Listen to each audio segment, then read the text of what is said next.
बिस्मिल्लाहिर्रहमानिर्रहीम, अस्सलाम वालेकुम। Welcome to the practice session. तो ये वाली क्लास और इससे अगली वाली क्लास में हमने चैप्टर 1 के सवालात की प्रैक्टिस करनी थी। तो लेट्स स्टार्ट। यूनिट 1 का तो आई कैप की बुक में कोई अलग से एमसीक्यू नहीं था, तो ये एक एमसीक्यू कहीं से ढूंढा है, तो इस पे ज़बानी बात करते हैं। Which is the following equation is not linear. कौन सी वाली इक्वेशन है जो लीनियर नहीं है? लीनियर इक्वेशन होती कौन सी है? वो वाली इक्वेशन जिसकी डिग्री 1 हो, रेज़ टू पावर 2 ना हो, 3 ना हो, रेज़ टू पावर 1 हो मैक्सिमम। तो हम गौर से देखें तो तीनों जो हैं ऑप्शंस, तीनों ही हमें ठीक नज़र आ रहे हैं, तीनों ही हमें लीनियर इक्वेशन नज़र आ रही हैं। तो हम कहेंगे नन ऑफ दीज में से कोई भी ऐसा ऑप्शन नहीं है जो कि लीनियर इक्वेशन ना हो। आगे चलते हैं। तो आगे वी हैव यूनिट 2। यूनिट 2 क्या कह रहा है? The equation of the line joining the points to the intersection of the lines 4x + 1। कहना क्या चाह रहा है? वो कह रहा है कि ये कुछ पॉइंट्स हैं, इन्हें जो लाइन ज्वाइन करती है किसी और पॉइंट से। कौन से पॉइंट से? वो वाला पॉइंट जहां ये दो लाइंस इंटरसेक्ट करती हैं, यानी कि यहां ये एक लाइन थी, ये एक लाइन थी, जहां इनका इंटरसेक्शन होता है, इस पॉइंट से लेके इस पॉइंट तक का जो डिस्टेंस है वो किस लाइन से कवर होता है। तो ऐसे मौके पे अब हमें एक पॉइंट गिवन है, दूसरा पॉइंट निकालने के लिए हमें पहले तो इन दोनों लाइंस को साइमल्टेनियसली सॉल्व करना पड़ेगा। कैलकुलेटर जिंदाबाद। वैल्यूज पुट करते हैं कैलकुलेटर पे। मैं वो बगैर इक्वेशंस वाला कैलकुलेटर ले आया था, तो अभी हमारे पास इक्वेशंस वाला कैलकुलेटर है। इक्वेशंस में गए, क्या x की वैल्यू हमने पुट की 4, 1 कांस्टेंट है हमारा 1, और अगली लाइन में 7 हमारा x है, -3 हमारा y है, और पॉजिटिव 35 हमारा कांस्टेंट। कैलकुलेटर कहता है कि x = 2 एंड y = -7। हमारे पास पॉइंट्स निकला है, this is x1, this is y1। अच्छा, हमारे पास x1 y1 गिवन है, x2 और y2 गिवन है। हाँ जी, वो भी गिवन है। कहाँ है? ये रहे। x2 = 3 और y2 = 5। अब कौन सा वाला ऐसा फॉर्मूला है जो हमें इन दोनों पॉइंट्स को जो लाइन ज्वाइन कर रही है उसकी इक्वेशन निकाल दे? पिछले पेज में मैं आपको दिखाता हूँ। एक पेज पीछे गए, ये चेक करें, ये वाला फॉर्मूला। तो इस फॉर्मूले में हम वैल्यूज पुट करते हैं। y - y1, y1 कौन है? -7 divided by y2 - -5 -7 -y -7 is equal to x - x1, x1 कौन है? 2 डिवाइडेड बाय 3 - 2। ये क्या बना? y + 7 डिवाइडेड बाय -5 -7 क्या बना? +12 कि -12? करके देख लें बेशक। आपके पास -5 था, सॉरी -5 नहीं था, +5 ही था। 5 - -7 आपके पास आ जाएगा +12 is equal to x - 2 divided by 1। Cross multiplication करेंगे, y + 7 is equal to 12x - 24। मजीद सॉल्व करते हैं। y is equal to 12x - 24 - 7, y is equal to 12x - 31। क्या इस तरह कोई ऑप्शन है? चेक करें, ऑप्शन सी तकरीबन यही चीज है। अगर हम y को दूसरी साइड पे ले जाएं, देखिए क्या बनता है। 0 is equal to 12x - y plus -31। तो ये आपके पास option C is the best answer. Next ऐसा करते हैं कि अपनी थीम ये रखते हैं, क्लास वर्क वाले सवाल आज कर लेते हैं, होमवर्क वाले सवाल नेक्स्ट सेशन में कर लेंगे। तो यूनिट 2 में सिर्फ एक ही सवाल क्लास वर्क था, तो आगे चलते हैं। यूनिट 3 के हम सवाल पे गए। यूनिट 3 के सवालात में लेट्स सी क्या चल रहा है। In diagram be the point 0,16, ये जो पॉइंट है ये 0,16 है, ये पॉइंट बी है। अच्छा, और एक पॉइंट है सी 0,6, ये है पॉइंट सी। अच्छा, स्लोपिंग लाइन गुजरती है थ्रू पॉइंट बी और वो मिलती है लाइन सी से पॉइंट ए पे। इस पॉइंट की बात हो रही है, इस लाइन की बात हो रही है। ऐसा करें, इक्वेशन ऑफ द लाइन ए सी बता दें। ए सी वाली लाइन कौन सी है? ये वाली लाइन की बात हो रही है। तो इस वाली लाइन को अगर हम गौर से देखें, क्या इसके कोऑर्डिनेट्स हो सकते हैं? यहाँ x यहाँ 0 है, यहाँ -1 होगा, यहाँ -2 होगा, यहाँ -3 होगा। y की वैल्यू क्या है? y यहाँ भी 6 है, यहाँ भी 6 है, यहाँ भी 6 है, यहाँ भी 6 है। तो ये लाइन y = 6 के बराबर होनी चाहिए। क्या y = 6 कोई ऑप्शन है? तो हाँ जी, y = 6 पहला ही ऑप्शन है, that is the right answer. Next, एक लाइन गुजरती है फलाने पॉइंट से और इसकी स्लोप है -2। ऐसा करें, उस लाइन की इक्वेशन बता दें। वैसे तो हमें शॉर्टकट पता है कि स्लोप के साथ -2 लिखा आ रहा होगा, लेकिन अनफॉर्चुनेटली दो ऐसे ऑप्शंस हैं, ऑप्शन बी भी और ऑप्शन सी भी, जिसमें -2 आ रहा है। तो हमें कैलकुलेट करना पड़ जाएगा। कैलकुलेट कैसे करें? कोई ऐसा फॉर्मूला है जिससे हम वैल्यूज पुट करें तो हमारे पास ही आ जाए? तो हाँ जी, हमने फॉर्मूला पढ़ा था y = m × x - x1 + y1। इसमें वैल्यूज पुट करते हैं। y = m गिवन है, हाँ जी, ग्रेडियंट स्लोप गिवन है -2, x - x1 गिवन है, हाँ जी 0, प्लस y1 गिवन है, हाँ जी 5। y = -2x + 5, क्या सर कोई ऑप्शन है? +5 और -2 हो, हाँ जी ये रहा +5 और -2 भी होना चाहिए। क्या -2 है? हाँ जी, option C is the best answer. Next, slope of the line perpendicular to the फलानी लाइन। अब परपेंडिकुलर लाइन की स्लोप होती क्या है? तो परपेंडिकुलर लाइन के स्लोप का तरीकाकार ये होता है कि किसी लाइन की स्लोप का नेगेटिव रेसिप्रोकल अगर ले लें तो उसकी परपेंडिकुलर लाइन का स्लोप बनता है। नई बात है, एक दफा दोबारा मैं रिपीट कर देता हूं। लाइक फॉर एग्जांपल, अगर किसी लाइन का स्लोप है 1/3, तो उसकी जो परपेंडिकुलर लाइन है उसका स्लोप होगा -3। अगर किसी लाइन का स्लोप है 4, तो उसकी लाइन का परपेंडिकुलर लाइन का स्लोप होगा -1/4। तो कीपिंग दिस इन माइंड, सवाल की तरफ गौर से देखते हैं। Slope of the line perpendicular to the line, पहले तो हम इस लाइन का स्लोप निकाले ना, फिर अगली बात होगी। तो इस लाइन का स्लोप क्या होगा? पहले तो इस लाइन को हम स्लोप इंटरसेप्ट फॉर्म में लेके आते हैं। 3x - 4y + 5 = 0, -4y = -5 - 3x, y = 5/4 plus, सारे साइन चेंज हो गया, +3/4। इस लाइन का स्लोप क्या है? 3/4। 3/4 का नेगेटिव रेसिप्रोकल निकालने, -4/3। क्या कोई ऑप्शन है -4/3? हाँ जी, -4/3 ये रहा। नेक्स्ट, वो कह रहा है बता दें ये जो फला दो लाइन है इनका आपस में क्या रिश्ता है, पैरेलल या परपेंडिकुलर। तो अभी हमने सीखा है कि अगर नेगेटिव रेसिप्रोकल हो तो परपेंडिकुलर, और अगर सेम स्लोप हो तो पैरेलल। देख लेते हैं इन दोनों की स्लोप्स का आपस में क्या रिश्ता है। बोर्ड को करते हैं इरेज, शॉर्टकट उसका होता है, 1 minute,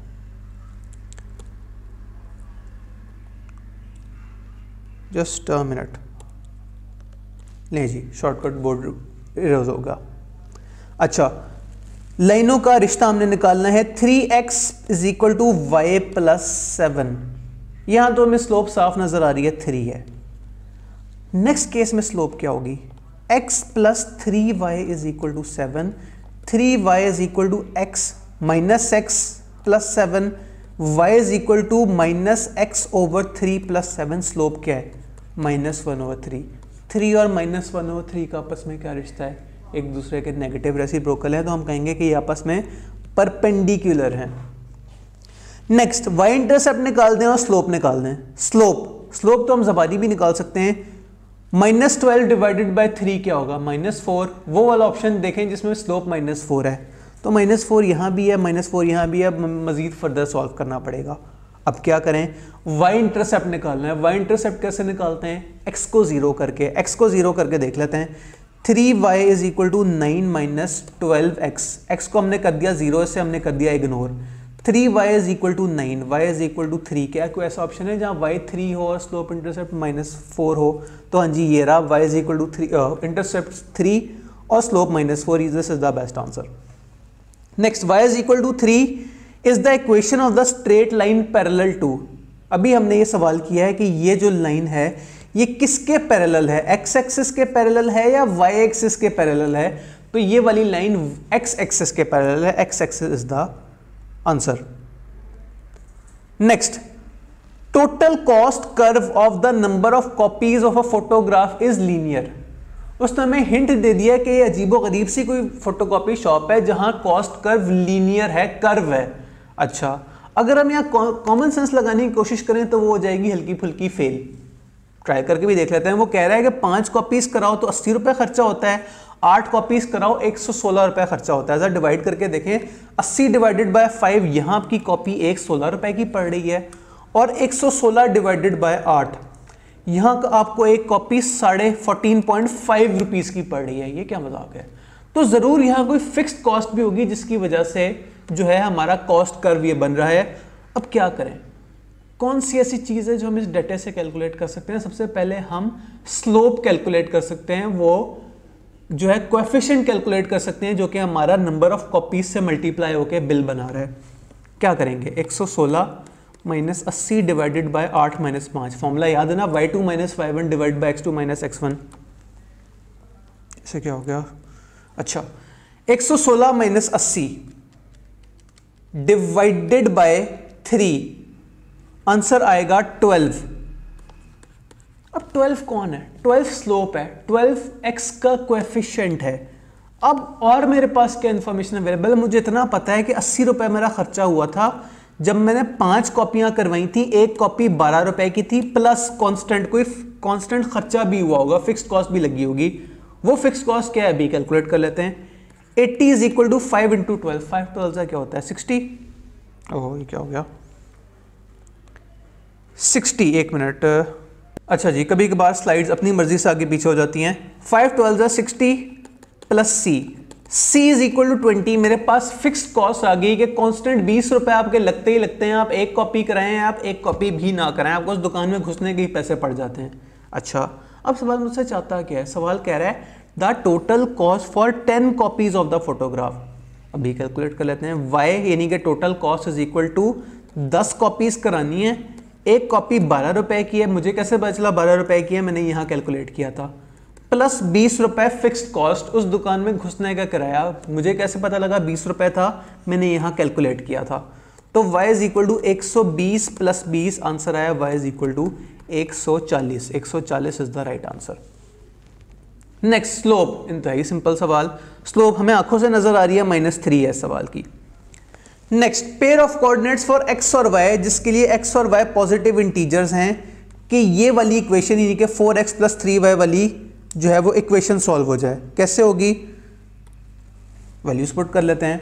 4x plus 3y is equal to 29। सबसे पहले हमारे पास है 2,7, 4 इंटू 2 प्लस 3 इंटू 7, 4 2 8, 7 3 21, ये बना 29। हमने कहा कि 2,7 जो है तो बात सच्ची है।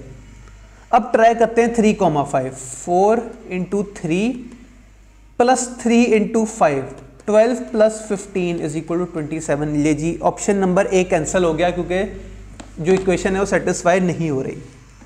नेक्स्ट ये 7,2 ट्राई करके देखते हैं। 4 इंटू 7 प्लस 3 इंटू 2, 4 7 28 प्लस 3 2 6, ये तो 29 नहीं बना।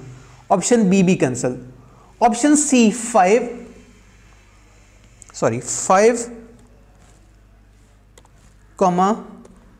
-3, 5 इंटू 4 प्लस 3 इंटू -3, 20 -9, ये भी नहीं बनेगा। लेकिन ऑप्शन डी चेक करें, 5 और पॉजिटिव 3, अगर हम यहाँ पॉजिटिव 3 लिखें, 5 4 20 plus 9 is equal to 29, D is the best answer. Next एक लाइन गुजरती है किसी पॉइंट से और उसके कोऑर्डिनेट्स हैं h, h प्लस 15। ऐसा करें वैल्यू ऑफ h निकाल दें, कैसे निकलेगी, एक मिनट, वैसे रेस कर लेते हैं।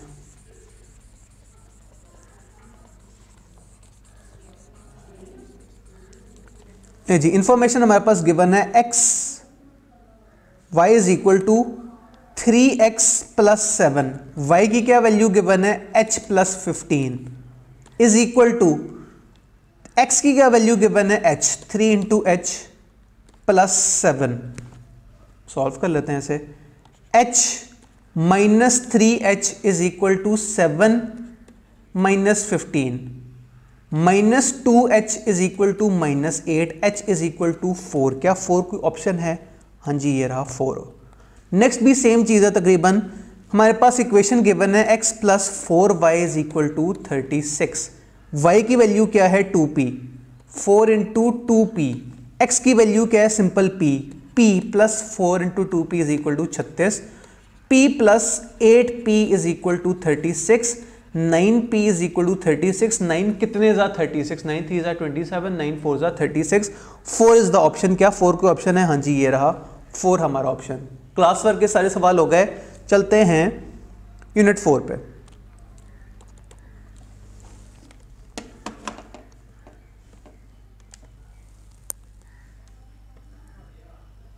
यूनिट 4 के सवालात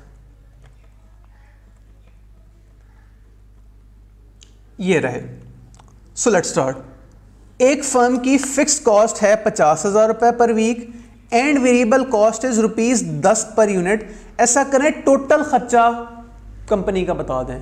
तो ऑप्शंस देखे बगैर एक दफ़ा ज़रा खुद से इक्वेशन कंस्ट्रक्ट करते हैं। y यानी कि टोटल खर्चा is equal to fixed cost. Fixed cost कितनी है? 50,000 प्लस x इंटू कितना वेरिएबल कॉस्ट पर यूनिट है, गिवन है हमारे पास 10। y is equal to 50,000 plus 10x का कोई ऑप्शन है? हाँ जी, ये रहा 50,000 plus 10x। Option number A ही है हमारा बेस्ट। नेक्स्ट, ऐसा करें कॉस्ट ऑफ प्रोडक्शन अगर इतनी है और x हमने यूनिट्स आइटम्स प्रोड्यूस किए, ऐसा करें वो वाला पॉइंट बता दें जहां ना प्रॉफिट है और ना लॉस। बात सुनी सुनी लग रही है, ऐसा हमने कुछ पढ़ा था? हाँ जी पढ़ा था। उसे हम प्यार से क्या कहते थे उस कॉन्सेप्ट को? Yes, break even point. Break even point का फॉर्मूला क्या था हमारे पास? Total fixed cost divided by contribution margin. तो टोटल फिक्स्ड कॉस्ट क्या हमारे पास गिवन है? हाँ जी गिवन है 9,750 डिवाइडेड बाय सेलिंग प्राइस हमारे पास गिवन है, ये रही 30 रुपए माइनस 15 रुपए वेरिएबल कॉस्ट है, डिवाइड करेंगे आपके पास आंसर आ जाएगा। कैलकुलेशन थोड़ी बहुत खुद आप भी करें। नेक्स्ट, मैन्युफैक्चरर साहब प्रोडक्ट बेचते हैं 8 रुपए की, फिक्स कॉस्ट है 50,000, वेरिएबल कॉस्ट है 22 डिवाइडेड बाय 9, यानी कि डेसिमल्स में कुछ आंसर होगा, पॉइंट्स में होगा। क्या आप लिखेंगे कैलकुलेटर पे?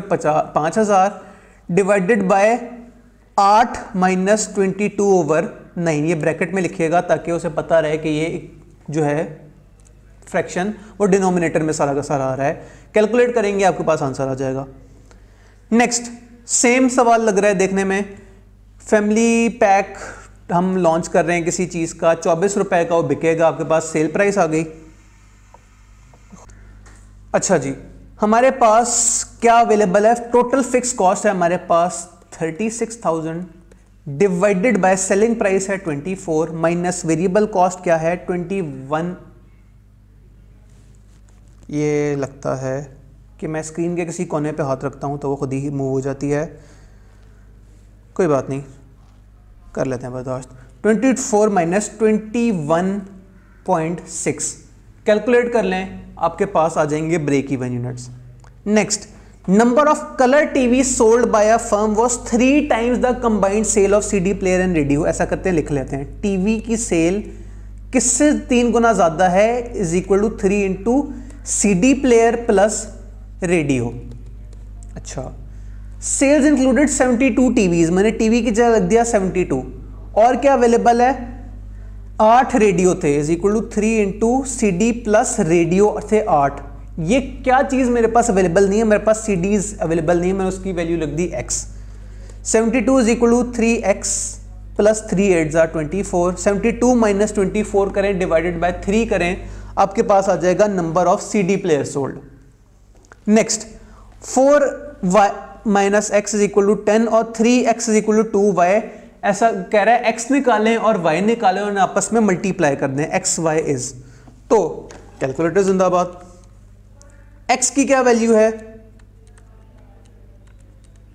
हम जाते हैं इक्वेशंस में।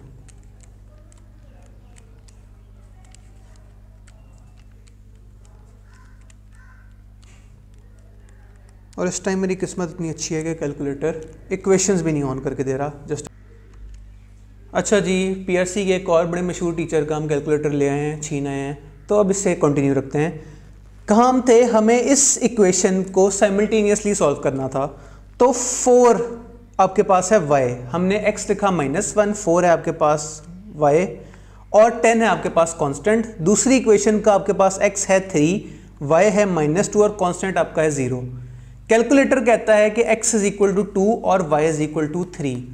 2 3 क्या होता है? 6।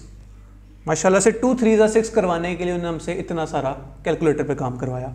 आगे चलते हैं, नेक्स्ट पेज।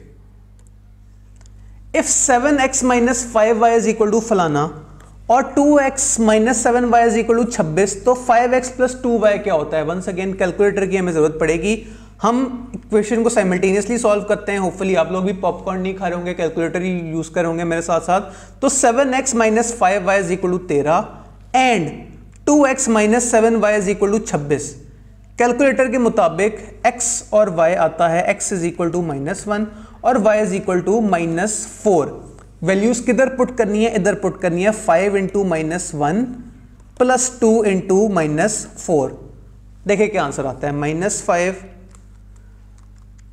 प्लस 2 इंटू -4 आपके पास आएगा, जो भी आएगा माइनस में आएगा, -13। -13 is the answer. Next, Jain साहब की उम्र है x ईयर्स ओल्ड। जैन साहब की उम्र हमें नहीं पता, और जैन साहब की बहन की उम्र है 5x माइनस 12। अच्छा, और हमें क्या गिवन है कि इफ्रा साहिबा जो हैं वो जैन से डबल जो हैं वो बड़ी हैं, यानी कि जैन की एज को डबल कर दो तो वो इफ्रा के बराबर होगा। 5x माइनस 12 सॉल्व कर लेते हैं। 2x minus 5x is equal to -12 minus 3x is equal to -12 x is equal to 4। हमने कहा कि जैन 4 साल का है। 4 तो कोई ऑप्शन ही नहीं है, लेकिन सवाल ने हमसे पूछा भी नहीं जैन की एज क्या है। सवाल ने हमसे पूछा बताओ जैन की बहन की एज क्या है। तो अगर जैन की एज 4 साल है और जैन की बहन साहिबा उससे डबल बड़ी हैं, तो कितने की होगी उसकी एज, डबल कर लें। 4 का डबल होता है 8 साल की हैं जैन की sister.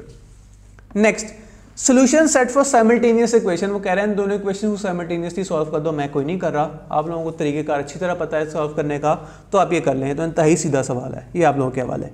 Next, 10 years ago the age of a father was 4 times that of his son। यानी कि आज से 10 साल पहले अब्बा जी अपने बेटे से 4 गुना बड़े थे। और अगली बात क्या लिखी है, आज से 10 साल बाद अब्बा जी अपने बेटे से दुगना बड़े होंगे, 2x होंगे। अब इसका एक शॉर्टकट मैं आपको बताता हूं। ऑप्शंस एक एक करके देख लेते हैं। किसी ऑप्शन से अगर हम देखें ज़्यादा इजीली काम हो जाएगा। ऑप्शन ए ट्राई करें, 50,20। आज अब्बा जी 50 साल के हैं, बेटा 20 साल का है। आज अगर ये सीन है तो आज से 10 साल पहले क्या होगा, अब्बा जी 40 के होंगे, बेटा 10 का होगा। क्या कोई रिश्ता है 4 टाइम्स वाला? हाँ जी, 10 4 40। आधी बात तो सच होगी, बाकी आधी चेक करें। आज से 10 साल बाद इनकी क्या एजेस होगी इस फैमिली की, बेटा 30 साल का होगा, अब्बा जी 60 साल के होंगे। क्या आपस में कोई रिश्ता है? हाँ जी, 30 का डबल है 60। लो जी, तुक्का लग गया, पहले ही ऑप्शन सही निकला। लेकिन दिल की तसल्ली दूसरा ऑप्शन भी चेक कर लेते हैं। 60,20 एक दफा ट्राई करते हैं। 60,20 अगर हम देखें, आज से 10 साल पहले अब्बा जी की क्या एज होगी, 50, बेटे की क्या एज होगी, 10। क्या 10 का 4 गुना 50 होता है? नहीं होता। तो हम कहेंगे कि ऑप्शन ए जो है वो हमारा बेस्ट है। ऑप्शन सी भी एक दफा दिल की तसल्ली कर लीजिएगा, उसमें भी इस तरह की कोई ना कोई गड़बड़ निकल आएगी। ऑप्शन ए हमारा बेस्ट है। नेक्स्ट, 2 नंबर्स का आपस में कुछ यूं रिश्ता है कि twice the greater number exceeds twice the smaller number by 18। ये मैंने इंग्लिश में क्या बोल दिया, उर्दू तर्जुमा करते हैं। छोटे नंबर का डबल और बड़े नंबर का डबल में 18 का गैप है। अच्छा, अब कैलकुलेट हम कैसे करें, अभी देख लेते हैं। इक्वेशन इसकी बनाते हैं, अभी सॉल्व हो जाएगा। तो इक्वेशन हमने कहा कि 2x, x को हम कह रहे हैं smaller number, 2x plus 18 is equal to 2y। एक इक्वेशन बनी। अगली इक्वेशन वो कह रहा है कि 1/3 ऑफ द स्मॉलर नंबर, यानी कि 1/x प्लस 1/y मिला के बनते हैं 21। ले जी, कैलकुलेटर पे साइमल्टेनियसली सॉल्व करते हैं, ये हमारे पास आ जाएगा।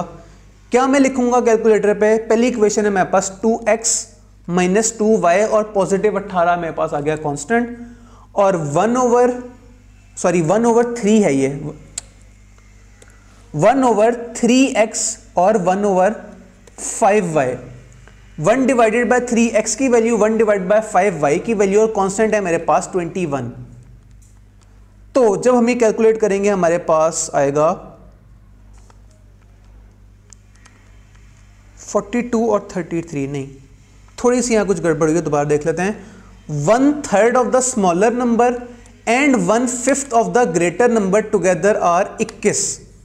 जबकि ऊपर था कि 2x minus 18 sorry plus 18 is equal to, तो हमारे पास कांस्टेंट -18 है।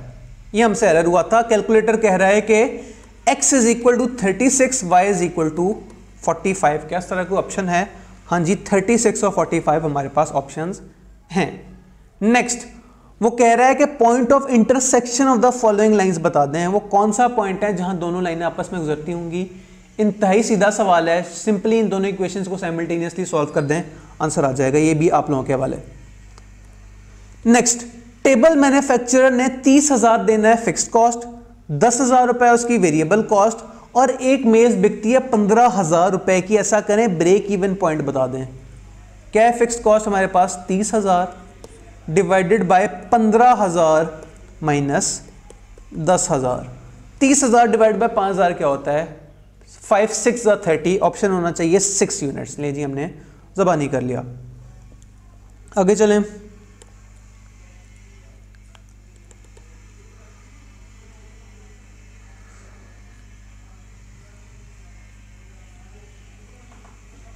Next, a company sells 2 products A and B, total profit earn by the company is 1.5 lakh रुपए। और 1.5 लाख रुपए कैसे बना? 4 यूनिट्स बेचे ए के और 10 यूनिट्स बेचे आपने प्रोडक्ट नंबर बी के, तो आपके पास टोटल प्रॉफिट निकला 1.5 लाख रुपए।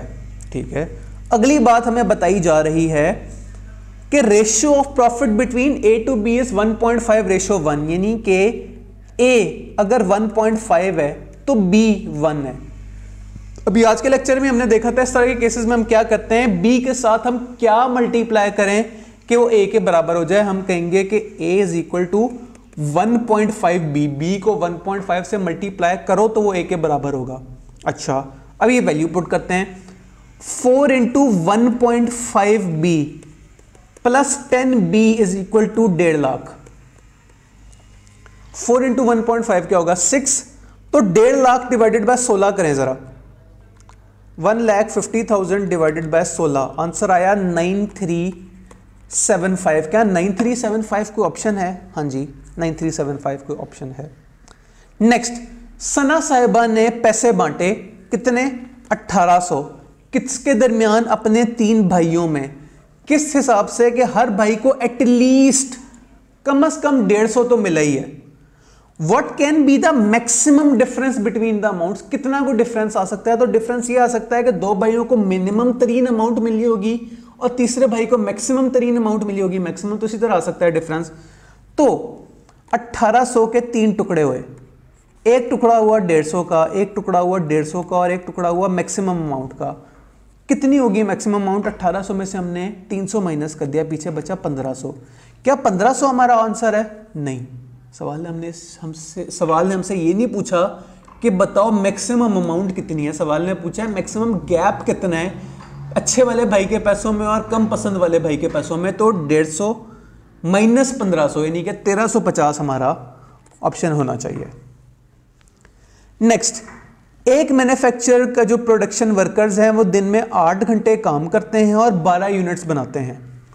हमने लिखा कि 3 इंटू 8 से बने 12 यूनिट्स। इसे हम इस तरह भी लिख सकते हैं कि फैक्ट्री में 24 घंटे काम हुआ और बदले में 12 यूनिट्स बने।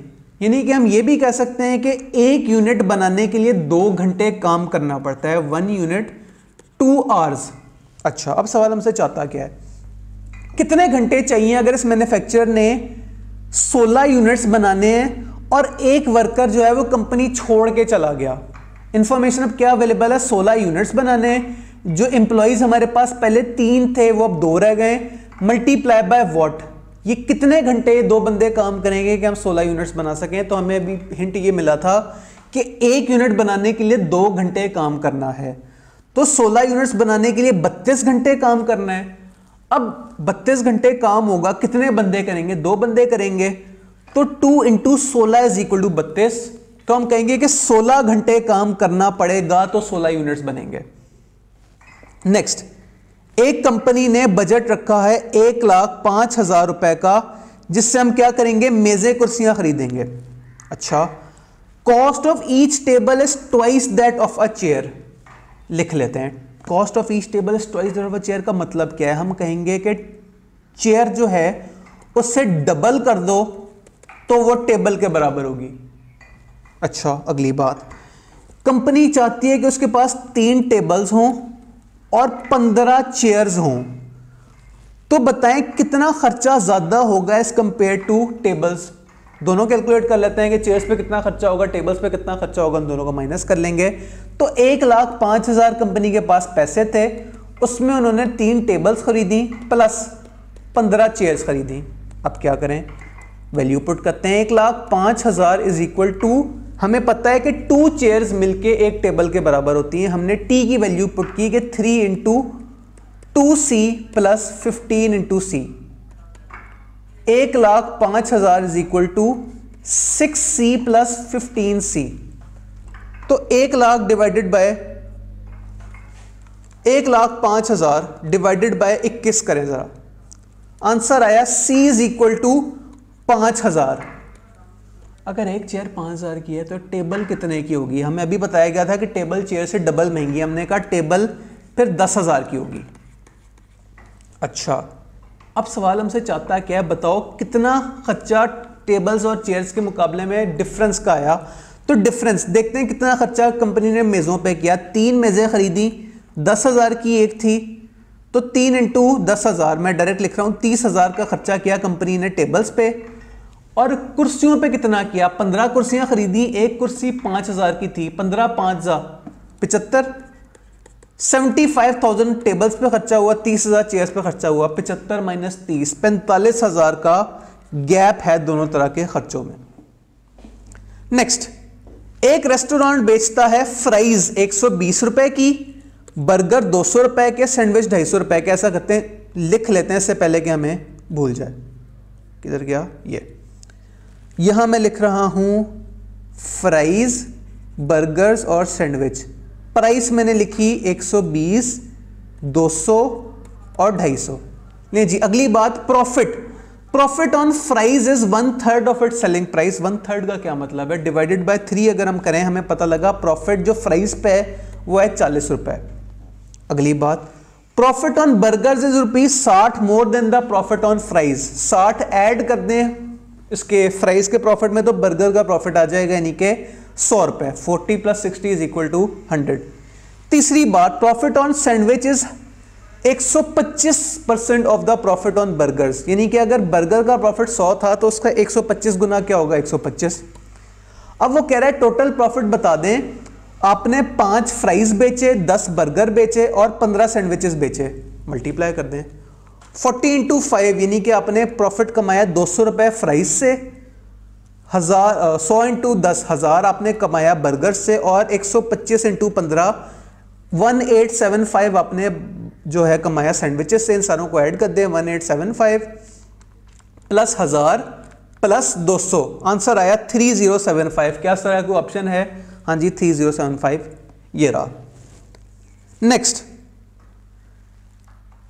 कहा गया है कि एक बंदे ने 20 यूनिट्स खरीदे 950 रुपए के, लेकिन 950 रुपए में 5% डिस्काउंट था, जो तब मिलता था अगर आप 10 से ज्यादा यूनिट्स खरीदें। होता है ना, आप कहते हैं कि यार मैंने फला चीज खरीदनी है, अगर ज्यादा सारी खरीदूं तो कितना डिस्काउंट दोगे, वो वाली बात हो रही है, बल्क डिस्काउंट जिसे इंग्लिश में कहते हैं।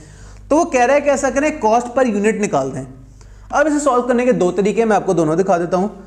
पहला तरीकेकार तो ये कि 20 यूनिट्स आपने खरीदे 950 रुपए के, लेकिन 950 में ना 5% जो है वो डिस्काउंट भी इंक्लूडेड है।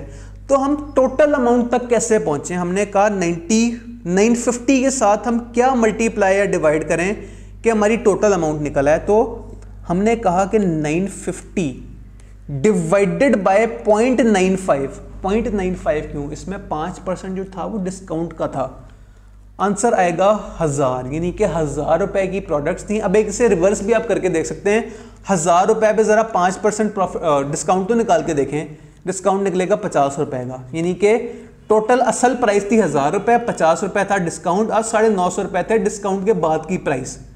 अब 1000 रुपए की चीजें थी और 20 आइटम्स थे, 1000 डिवाइडेड बाय 20 क्या होता है, 50। मुबारक को हमारे पास पर यूनिट प्राइस निकल आई। सॉरी, इसे करने का एक दूसरा तरीका भी था। भला क्या, आपने 950 रुपए की खरीदारी की और 20 यूनिट्स खरीदे, डिस्काउंट समेत देख लें कि आपको एक प्रोडक्ट कितने रुपए की पड़ी है। 950 डिवाइडेड बाय 20 करें जरा,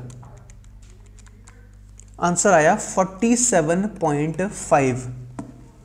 अच्छा 47.5। अब क्या करें, अब इस 47.5 में डिस्काउंट भी इंक्लूडेड है। कितना डिस्काउंट? 5%। तो इस 47.5 को डिवाइडेड बाय 0.95 कर लें, आपके पास आ जाएगा पर यूनिट प्राइस जो कि पूरी 50 आ रही है। तो आपके पास 50 इज द राइट आंसर। आगे चलें। अब्बा जी ने अपने बेटे को certain amount of pocket money दी। अच्छा, सन बेटे ने 30% जो अमाउंट है वो बचा ली और बाकी अमाउंट जो है वो सैटरडे वो स्पेंड कर दी, उसका मतलब खर्च कर दी। लेकिन सैटरडे संडे पे जो उसने खर्चा किया ना वो बाकी दिनों से डबल था।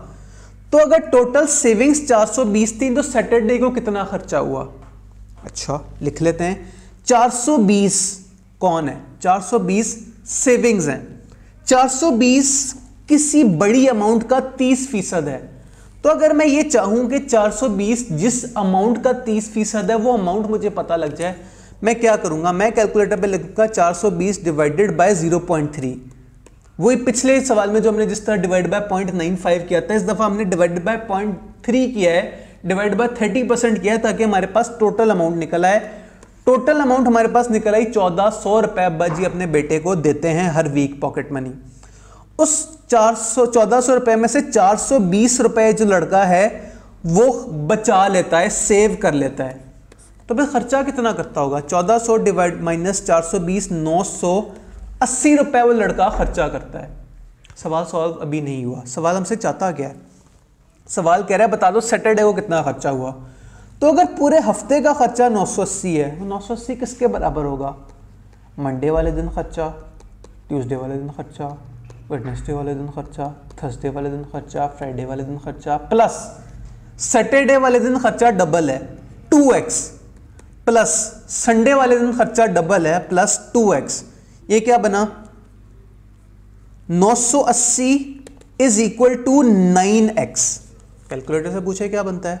980 डिवाइडेड बाय 9। मेरे पास x आ गया एक दिन का खर्चा, दैट इज 108.8। ऑप्शन क्या 108.8 कोई है? नहीं है। अच्छी बात है नहीं है, क्योंकि आंसर हमारा 108 नहीं है। 108 तो हमारा एक दिन का खर्चा है। सवाल हमसे क्या पूछ रहा है? सैटरडे का खर्चा बताओ। तो सैटरडे का खर्चा अगर एक दिन के खर्चे से डबल है तो इसे डबल कर लें। 108 मल्टीप्लाई बाय 2 क्या होता है? 217.77। क्या कोई ऑप्शन है? हाँ जी, ये रहा 217.78। नेक्स्ट कह रहा है इसमें से कौन सी सेट ऑफ साइमल्टेनियस इक्वेशंस का कोई सोल्यूशन नहीं है। वंस अगेन ये आप लोगों के हवाले, इन चारों को बारी बारी सॉल्व करें कैलकुलेटर पे, और जहां आपका कैलकुलेटर जवाब दे जाए वो कहे कि इनवैलिड इक्वेशन या मैथ एरर, वहां आपको पता लग जाएगा कि इस इक्वेशन का कोई आंसर जो है वो नहीं बनता। Next, which line represents variable cost? Variable cost होती क्या है? वो वाली कॉस्ट जो आपके जितना आप ज्यादा प्रोडक्शन करेंगे उतना ज्यादा बढ़ती चली जाएगी। तो ऐसी कौन सी वाली लाइन है जो कि बढ़ती चली जा रही है? वो वाली लाइन पॉजिटिव स्लोप वाली लाइन, ये हमारे पास ए है। हमने कह दिया ए वेरिएबल कॉस्ट है। तो फिर इसका ऑपोजिट अगला ऐसा करें, बता दें फिक्स्ड कॉस्ट कौन सी है? फिक्स्ड कॉस्ट यहां कहीं आ रही है फिक्स्ड कॉस्ट? हाँ जी, वो स्ट्रेट लाइन जो कि जैसे भी मैंने पिछले लेक्चर में बिल की बात की थी, आप 1 घंटे काम करें, आप 200 घंटे काम करें, आप काम ही ना करें, बिल तो पूरा देना पड़ेगा, जो रेंट है वो तो पूरा देना पड़ेगा। तो this straight line is the fixed cost जिसका प्रोडक्शन लेवल से कोई ताल्लुक, कोई चक्कर नहीं है। इसे क्या हो गया जी? नेक्स्ट, ओहो होमवर्क शुरू हो गया। चलें, आज के दिन में हमने क्लास वर्क्स के मैक्सिमम सवाल कर लिया। स्टिल हमारे पास अभी काफ़ी टाइम पड़ा है। थोड़ा सा होमवर्क आज कर लेते हैं यूनिट 2 का, और फिर यहाँ से ऑनवर्ड्स बाकी कल के लेक्चर में करेंगे। तो हम वापस जा रहे हैं यूनिट 2 पे।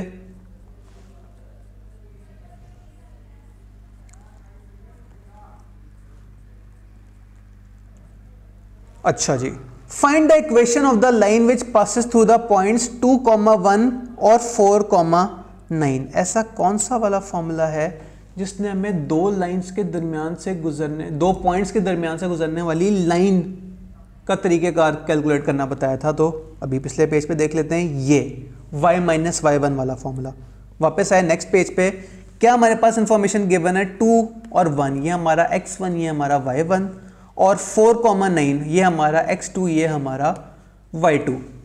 फॉर्मूला क्या है, y माइनस y1 यानी कि y minus 1 divided by 9 minus 1 is equal to x minus 2 divided by 4 minus 2। y minus 1 over 8 is equal to x minus 2 over 2। ये इधर मल्टीप्लाई हो जाएगा, ये इधर मल्टीप्लाई हो जाएगा। 2y minus 2 is equal to 8x minus 16। 2y is equal to 8x minus 16, 16 plus 2। 2y is equal to 8x minus 14।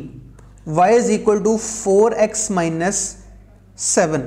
किस तरह का ऑप्शन है, 4x माइनस 7। हाँ जी, ऑप्शन नंबर ए ही हमारा ठीक निकला। नेक्स्ट वही तरीकेकार, लेकिन यहां अब हमसे कहा जा रहा है कि ऐसा करें x इंटरसेप्ट निकाल दें। अच्छा, निकाल लेते हैं, just a minute.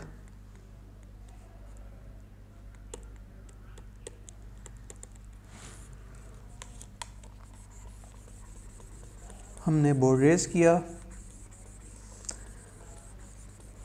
Next, determine the x intercept. हमारे पास डाटा गिवन है, x1 है, y7 है, हमने लिख लिया। और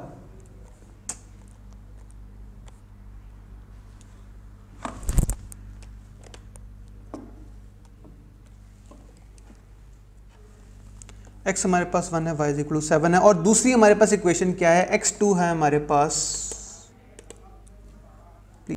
प्लीज कंटिन्यू। अच्छा, हमारे पास है y is equal to x1 हमारे पास 1, y1 है हमारे पास 7, और हमारे पास x2 है 2 और y2 है 10। फॉर्मूला वही जो पिछले सवाल में यूज हुआ था, y माइनस y1 यानी कि 7 divided by 10 minus 7 is equal to x minus 1 divided by 2 minus 1। मजीद सॉल्व करते हैं, y minus 7 over 3 is equal to x minus 1 over 2 minus 1 क्या होता है 1। y minus 7 is equal to 3x minus 3। करना क्या है, वो कह रहा है ऐसा करें x इंटरसेप्ट निकालना है। x इंटरसेप्ट निकालने के लिए x को 0 करना पड़ेगा। हम कहेंगे y is equal to minus 3 plus 7। एक मिनट, यहां कुछ गड़बड़ हुई है, लेट्स सी हमने कहां हमारा एरर आया है। 1 और 7 हमने ठीक लिखा, 2 और 10 हमने ठीक लिखा। y माइनस y1 ठीक है, divided by y2 minus y1 यहां तक ठीक है। x minus x1 divided by x2 minus x1 यहां तक ठीक है। y minus 7 divided by 10 minus 7 3, और x माइनस 1 ओवर 2 माइनस 1 ये भी ठीक है। y minus 7 is equal to 3x minus 3 यहां तक भी ठीक है। इसे इस स्टेप से आगे कैलकुलेट करते हैं। y is equal to 3x minus 3 plus 7, y is equal to 3x plus 4। हमें कौन सा वाला इंटरसेप्ट निकालना है, ये एग्जैक्टली हमें x इंटरसेप्ट निकालना है। हमें y 0 करना पड़ेगा, सही जा रहे थे हम। 0 is equal to 3x plus 4। अब x की वैल्यू निकालने के लिए हमें क्या करना पड़ेगा, 4 ये वाला जो है ये इधर जाके माइनस हो जाएगा। Minus 4 is equal to 3x, और फिर जो 3 है उधर जाके डिवाइड हो जाएगा। Minus 4 over 3 is equal to x। क्या माइनस 4 ओवर 3 को ऑप्शन है, हाँ जी ये रहा। Next, coordinate of a point situated on x axis at a distance of 3 units from the y axis. बनाते हैं खुद ही। ये जो पॉइंट है किधर एग्जिस्ट कर रहा है, एट x एक्सिस यानी कि इस एक्सिस पे पाया जा रहा है, and eight a distance of 3 units from the y axis. y axis से 1 2 3 यूनिट्स वो दूर है, तो उसके कोऑर्डिनेट्स क्या होंगे 0,3। क्या 0,3 कोई ऑप्शन है, हाँ जी ये रहा। Next, for the point x minus 3 है, y 5 है, कौन से वाले क्वाड्रेंट में लाई करेगा। क्वाड्रेंट याद करने का हमने क्या तरीकेकार रखा था, यहां प्लस, ये भी प्लस है, ये भी माइनस है, दोनों चीजें प्लस है फर्स्ट क्वाड्रेंट में। दूसरे क्वाड्रेंट में आपका x नेगेटिव है, y पॉजिटिव है। तीसरे क्वाड्रेंट में दोनों चीजें नेगेटिव है, और चौथे क्वाड्रेंट में x पॉजिटिव है, y नेगेटिव है। सवाल में क्या चीज है, x नेगेटिव है और y पॉजिटिव है। x नेगेटिव y पॉजिटिव, ये कौन सा क्वाड्रेंट है, सेकंड वाला। Second quadrant is the answer. Next, distance of this point from the origin is. Origin से डिस्टेंस का क्या फॉर्मूला होता था भला, पिछले पेज पे ये भी हमने देखा था, ये वाला फॉर्मूला। तो क्या तरीकेकार है, स्क्वायर रूट 4 माइनस 0 का स्क्वायर प्लस -3 माइनस 0 का स्क्वायर। कैलकुलेटर पे कैलकुलेट कर लें, आपके पास एग्जैक्ट आंसर आ जाएगा। Next, graph y is equal to फलाना is shown by the following lines. अच्छा, कौन सी वाली लाइन से ये बात सच हो रही है? तो पॉइंट नंबर ए, इस पॉइंट को गौर से देखते हैं। यहां से लाइन सी भी गुजर रही है, डी भी गुजर रही है, ए भी गुजर रही है। ए की 3 से 3 शिकार करते हैं। इस पॉइंट को अगर हम गौर से देखें, यहां x आपका 2 है और y भी 2 है, तो क्या 2 का डबल 2 होता है? बिल्कुल भी नहीं। तो ऑप्शन ए, सी और डी तो हो भी नहीं सकते। अब ऑप्शन बी ट्राई करते हैं दिल की तसल्ली के लिए। वैसे तो हमें पता लग गया ऑप्शन बी होगा। ऑप्शन बी इस लाइन से गुजर रहा है, इस पॉइंट से। इस पॉइंट पे क्या हिसाब किताब है? यहां आपका x 2 है और y 4 है। क्या 2 का डबल 4 होता है? हाँ जी, यहां आप कह सकते हैं कि x को डबल करो तो आप y के बराबर हो जाओगे, यानी कि ये वाली लाइन जो है वो इस पॉइंट पे जो है, बी जो पॉइंट है वहां सच्चा हो रहा है। यूनिट 2 चैप्टर 2 का हमने होमवर्क भी कर लिया और हमारे पास तकरीबन 10 मिनट के करीब पड़े हैं। कोई बात नहीं, हमने प्रैक्टिस नहीं छोड़नी। अब यूनिट 3 से स्टार्ट मतलब कंटिन्यू करते हैं। Unit 3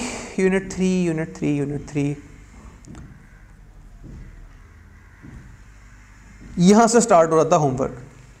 y is equal to 3x plus C is the equation of a straight line. Line pass through करती है टू द पॉइंट्स 2,11। ऐसा करें, determine the value of the y intercept. y intercept की value तो हम तब calculate करते हैं जब हमारे पास इक्वेशन गिवन होती। इक्वेशन कहां से लाएं? क्या हमारे पास सवाल में कोई हिंट गिवन है जैसे हम इक्वेशन क्रिएट कर लें? तो हाँ, हमने आज ही पढ़ा है कि अगर हमारे पास एक अदद कोऑर्डिनेट्स यानी कि एक x और एक y गिवन हो और हमारे पास स्लोप गिवन है, तो हम बड़े इजीली कैलकुलेट कर सकते हैं। कौन से वाले फॉर्मूले से भला? इस वाले फॉर्मूले से। y is equal to m into X minus x1 plus y1। Slope given है, हाँ जी ये रही slope 3 into X minus x1। x1 क्या है? 2। y1 क्या है? 11। y is equal to 3x minus 3 2 6 plus 11। y is equal to 3x 11 minus 6 है प्लस 5। सवाल मुझसे चाहता है क्या? Determine the value of the y intercept. y intercept निकालने के लिए x को 0 करना पड़ेगा। मैंने x के ऊपर मतलब जो है उसे खराब कर दिया। पीछे क्या बचा? y is equal to 5। क्या 5 कोई ऑप्शन है? हाँ जी, ये रहा। Next, slope of the line parallel to the x axis is. Parallel to the x axis अभी हमने पढ़ा भी था पहले। x एक्सिस से पैरेलल वाली जो लाइन होती है वो 0 होती है कि इन्फिनिट होती है? 0 होती है। स्लोप की बात हो रही है, स्लोप उसका 0 होता है। नेक्स्ट, वो वाली स्लोप जो कि ओरिजिन से गुजरती है और हर पॉइंट पर उसका x और y बराबर होता है। लाइक फॉर एग्जांपल अगर ये लाइन है, उसका स्लोप, इससे हम कॉन्सेप्चुअली भी देख सकते हैं और इसको हम देख सकते हैं मैथमेटिकली भी। कॉन्सेप्चुअली हमें पता है जो बिल्कुल 45 डिग्री की लाइन होगी उसका स्लोप हमेशा 1 ही होगा, लेकिन स्टिल दिल की तसल्ली मैथमेटिकली भी कर लेते हैं। मैंने इस तरह की एक लाइन बनाई जो कि ओरिजिन से गुजरती है और उस पर हर जगह पे x और y बराबर है। फॉर एग्जाम्पल यहाँ x 3 था तो y भी 3 होगा और यहाँ x हमारा 10 है तो y भी हमारा 10 होगा। स्लोप का फॉर्मूला क्या होता था? y2 minus y1 divide by x2 minus x1। 10 minus 3 over 10 minus 3 is equal to 7 over 7 is equal to 1। 1 कोई ऑप्शन है? हाँ जी, 1 is the straight line. Next, इनमें से कौन सी ऐसी इक्वेशन है which of the following equation of a straight line whose x intercept and slope are -3 and 4 respectively. तो स्लोप से ही हमें हिंट मिल जाना चाहिए इसमें से कौन सा ऐसा ऑप्शन है जिसकी स्लोप -3 है। क्या a की स्लोप -3 है? हाँ जी है, लेकिन स्टिल हमें ऐसा करते हैं इन चारों ऑप्शंस को एक एक दफा स्लोप इंटरसेप्ट फॉर्म में भी लिख लेते हैं ताकि कंफ्यूजन के चांसेस, गलती के चांसेस मिनिमाइज हो जाएं। y is equal to 4 plus 3x, ये आपके पास था ऑप्शन ए। ऑप्शन बी आपके पास क्या है? x मैं डायरेक्ट स्लोप इंटरसेप्ट फॉर्म में से लिख रहा हूं, -4y is equal to -3 plus -x, यानी कि 4y is equal to 3 plus X, सिर्फ साइंस इनवर्स किए हमने, और y is equal to 3/4 plus X. Option C क्या कहता है, -4x plus Y is equal to 3, यानी कि y is equal to 3 + 4x।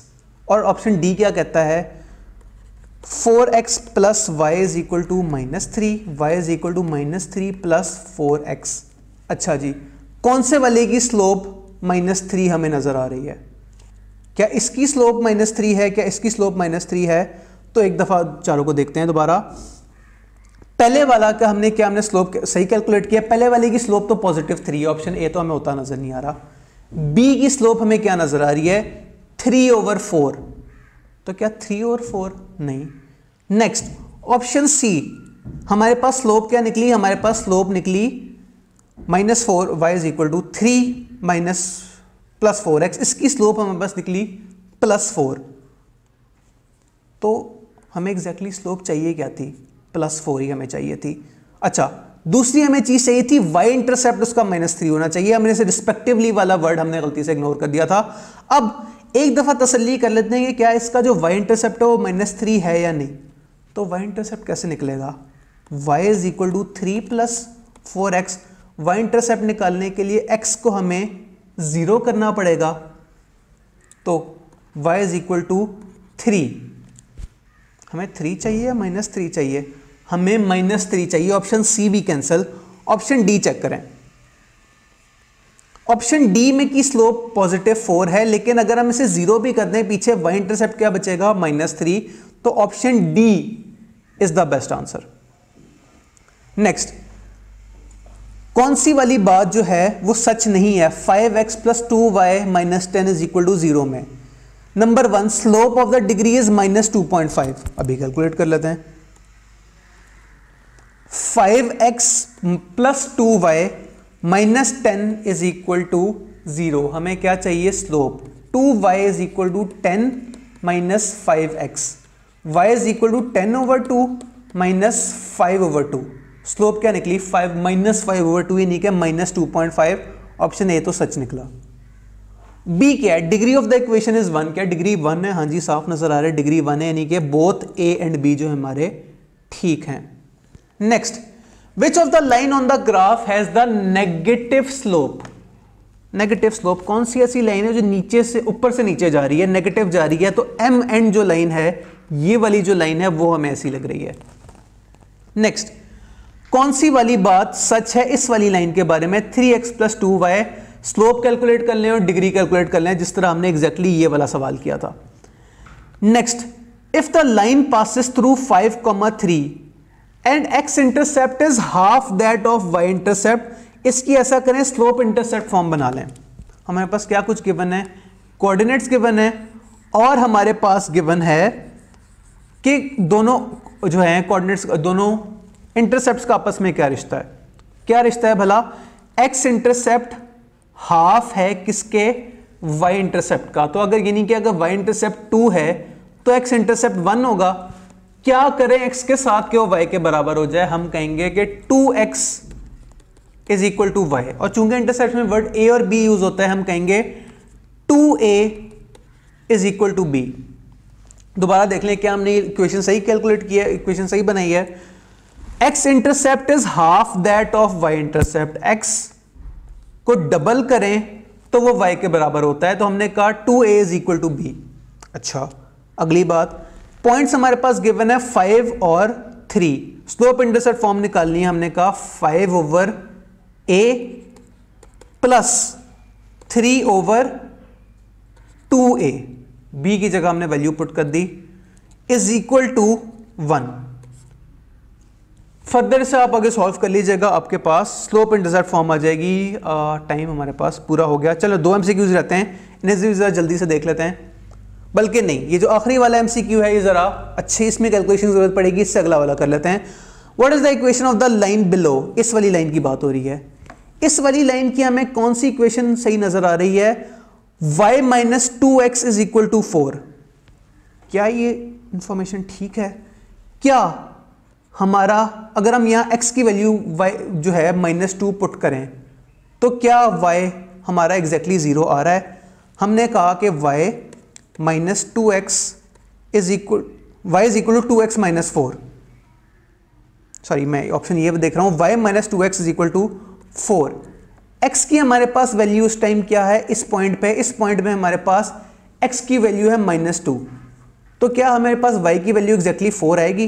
देख लेते हैं अभी। y is equal to 4 minus 2x, y is equal to 4 minus 2 into -2, y is equal to 4 minus 4, y is equal to 0। Option A हमारे पास ठीक होने के चांसेस हैं। ऑप्शन बी और सी भी एक दफा ट्राई करते हैं। नेक्स्ट हमारे पास गिवन है y plus 2x is equal to 4, यानी कि y is equal to 4 minus 2x, 4 minus 2x। हमारे पास x की वैल्यू क्या गिवन है -2, तो y is equal to 4 minus 2 into -2, y is equal to 4 minus यानी कि +4 हो जाएगा, y इज इक्वल टू 8। क्या हाँ y की वैल्यू यहाँ 8 है? नहीं, ऑप्शन बी कैंसिल हो गया, तो ऑप्शन सी भी एक दफा ट्राई कर लीजिएगा। ऑप्शन सी भी जरूर जो है वो ठीक नहीं होगा। तो ये जो इस होमवर्क का लास्ट क्वेश्चन है, यहां से नेक्स्ट अपना सेशन स्टार्ट करेंगे। चैप्टर 1 के लिए हमने 3 सेशंस रखे थे क्योंकि इंपॉर्टेंट चैप्टर है।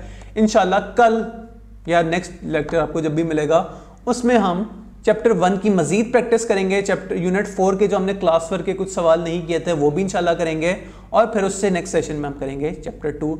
आज तक के लिए इतना ही, इजाज़त दीजिए, अल्लाह हाफ़िज़।